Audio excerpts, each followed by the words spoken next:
Hey everyone, Harry here to talk about unindicted co-conspirators, all 30 of them from the Fulton County omnibus indictment. Okay, first the concept. At least in the federal system, you use the term unindicted co-conspirators to indicate people, and they are co-conspirators, and the main charge in this indictment is conspiracy.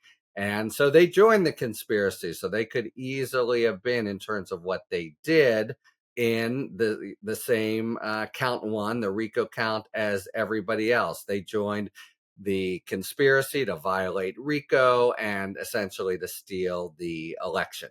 Now, why are they unindicted? Well, it could be that they are real possible cooperators. You're trying to push them to become cooperators, and they're less culpable overall than the people that were indicted. In theory, since you're not indicting them, you're protecting them from public knowledge that of their culpability. Of course, with a little bit of research and diligence, one can usually find out who they are. And indeed, in these 30, with one interesting exception, we pretty well know now who the 30 are. So when you hear about these people, think about the possibility in particular that they may wind up cooperating against the named defendants. Certainly, they've been in the crosshairs. Prosecutors talked to them before and made their decision to make them unindicted co-conspirators. Okay, so ladies and gentlemen, your 30 unindicted co-conspirators in the Fulton County case. Unindicted, I'm not going to, don't worry, not going to march through all 30, but there's a few real highlights to the list. And hats off to CNN and to a few people, including my colleague Norm Eisen, who you've been on many a YouTube with me for ferreting out the information. So number one, Tom Fitton of Judicial Watch. He's a big player in conservative politics. It sounds like they're all about lawyering and judging. He's not even a lawyer, but he plays one in the public sphere. That is, that's his sort of angle for ultra conservative politics here. He wrote a speech for Trump and, basically declaring that Trump had won. This is after the election. So to the extent that the conspiracy really is anchored in, as it is in Fulton County and it is in January 6th, in the lie. The people who are guilty are basically people who, knew Trump had lost, that is to say, every sane person, lied about it and took some action. So that, Fitton fits to a T, but not in the dead center, and not in the Trump campaign, not in the Georgia false electors conspiracy in and of himself. Okay, that's number one. Number three, Boris Epshteyn. He's a very interesting figure generally. Remember that one of Trump's lawyers, Tim Parlatore, quit because he just couldn't stand Epstein. Apparently, nobody can stand Epstein except Donald Trump, because Epstein is, indefatigable and will say anything and whatever. Now, why it seems to me he could have easily gone over the line. The Fulton County folks, the lawyers there indicted, were exceeded the co-conspirators identified in the January 6th case, in particular Jenna Ellis. She's indicted in Fulton County, not one of the co-conspirators on the 6th. So, he easily could have been. Why he skated, we're not sure. And indeed, is he, notwithstanding, is he a true double agent? Because his rep now is for being irrationally loyal to Trump and a real, nasty, hard-headed guy, slapping around the other lawyers and really leveraging his good standing with the big boss, etc., But so why unindicted, not clear. But he's a big figure. Okay. Remember good old Bernie Kerik, when you talk about how the mighty have fallen and you talk Rudy Giuliani, you mention him in the same breath, the former NYPD chief who's already been in jail.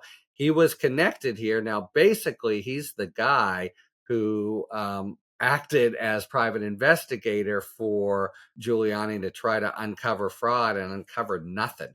But he's definitely, on the team and trying to help. And so an obvious player. By the way, importantly, so far, who are we talking about? The national figures, the people who are in the Trump circle, because Fulton County conjoins Georgia conspiracy to a national one up to and including Trump.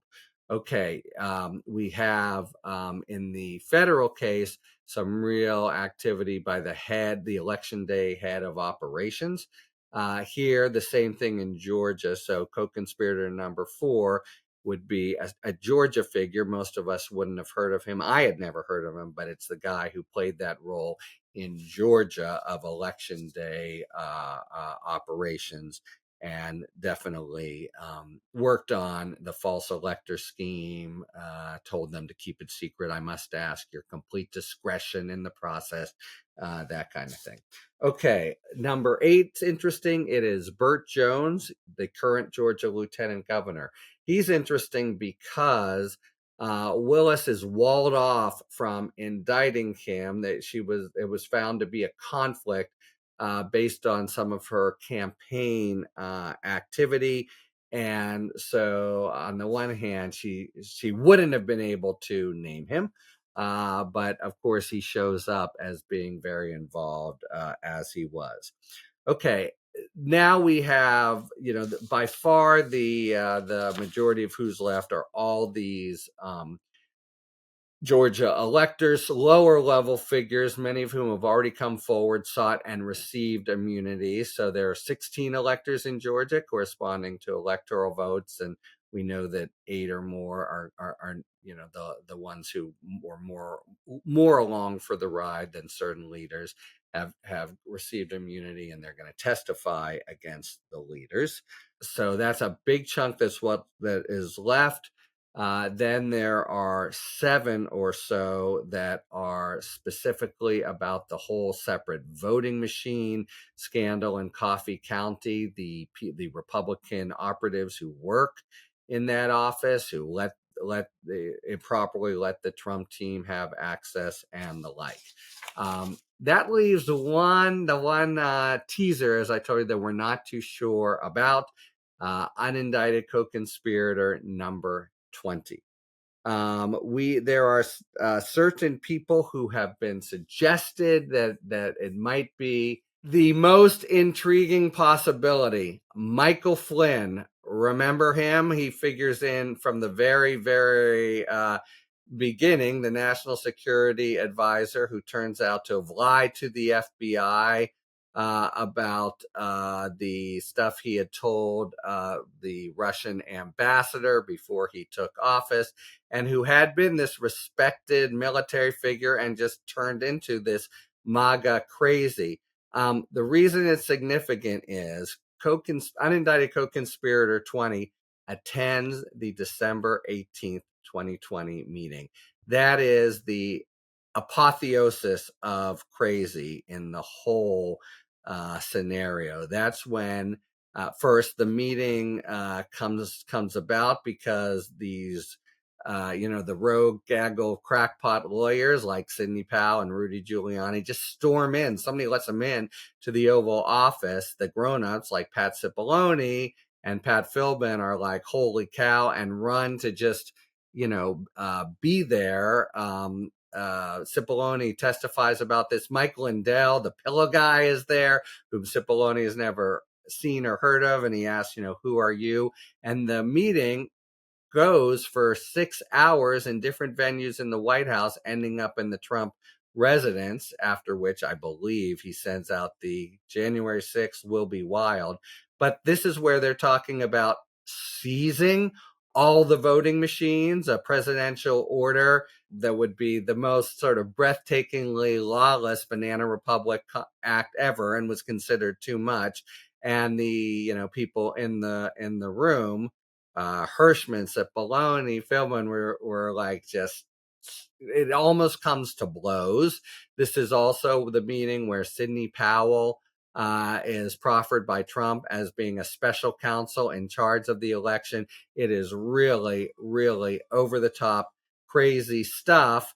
And it actually is the sort of origin of what happens in Coffee County. Anyway, seems to me that unindicted co-conspirator number 20 is their source of what happened. They, I think, have somebody there talking about it. It must be somebody who's not indicted, so it's not Giuliani, and but someone who nevertheless is culpable, so it's not Cipollone and Philbin.